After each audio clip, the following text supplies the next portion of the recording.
MSB here, and welcome to another card breakdown. Today we'll be looking at Zeedu. Zeedu is a unique PvP troop card with a 7 cost, 3 Sapphire threshold, 5 attack, 5 defense, and the flight keyword. Oh yeah, and it's a dragon. Obligatory amazing art. Zeedu was spoiled at the Dragonlord Gen Con dinner, and provided to me by the fine folks at Utopian Chaos. You can see their first of what will be many Gen Con articles, so be sure to head over. The link is in the description below, and it's a great place to learn all about digital TCGs.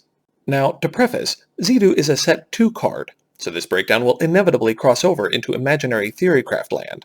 But part of the fun of HEX is that it's a new IP, and guessing where future sets will go helps us imagine the day when the player base is huge, and we can all sit back and remember the good old days when MSB said Blood Harbinger and called the Veteran Gladiator a blood card. Haha, I miss those times. Anyway, when Zeedu deals combat damage, you pick a number. Any card in your hand with that cost is duplicated. Then, any card in play that you control is duplicated if its cost also matches that number. Talk about an amazing use of the purely digital format of HEX. A simple example would be if you had a counter magic in your hand and a Buccaneer in play.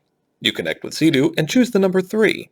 You now have 2 counter magics in hand and 2 Buccaneers in play and can bounce another troop back to its owner's hand. Now imagine if you were able to get through with Zeedu next turn. As the number of sets increases, Zeedu's combo potential goes up as there are more troops, constants, and actions that have matching costs to include in your deck. In addition, Zeedu works fantastically with cards that have escalation, as generating an additional copy in your hand will allow you to escalate all copies more than once. Since Cryptozoic have said that each set will, in part, build off mechanics from the previous set, as well as showcase new mechanics, there could be a few more escalate cards to include in your Zeedu deck.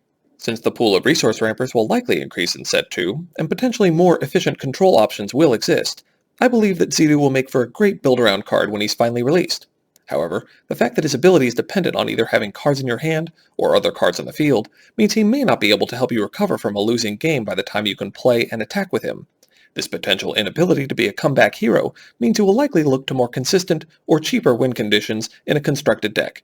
Even so, his ability to close out matches will be very strong, so be sure to watch out for how solid control is by that time in the Season 2 meta to get a feel for how well Zeedu will perform. Gauging where this falls in Limited is tricky, as draft is based on comparative power levels within an entire set.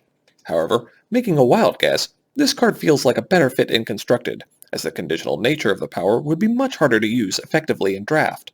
It is a 5/5 flyer though, that can also duplicate any other troop on your board. So, if Set 2 is slow enough to reliably hit 7 resources, it will still be a decent bomb. Looking at PvE, the Trinket goes with the most obvious of upgrades by doubling the duplicative effect.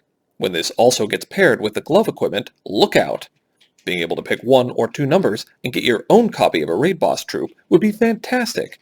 And even if you don't know what cards are in your opponent's hand, this lets you play a HEX variant of Go Fish with potentially overpowered results. Do you have any 5s? Yes, I do. Fine, you win the game. Both of these pieces are said to be hot-ticket items when Set 2 hits, and with the incredible advantages these can provide in PvE, you don't have to be Kaiba to say, "Screw the rules!" when you have the equipment and this blue-eyed dragon on the board. Thank you for watching. If you agree or disagree, I'd love to read your comments below or at Utopian Chaos.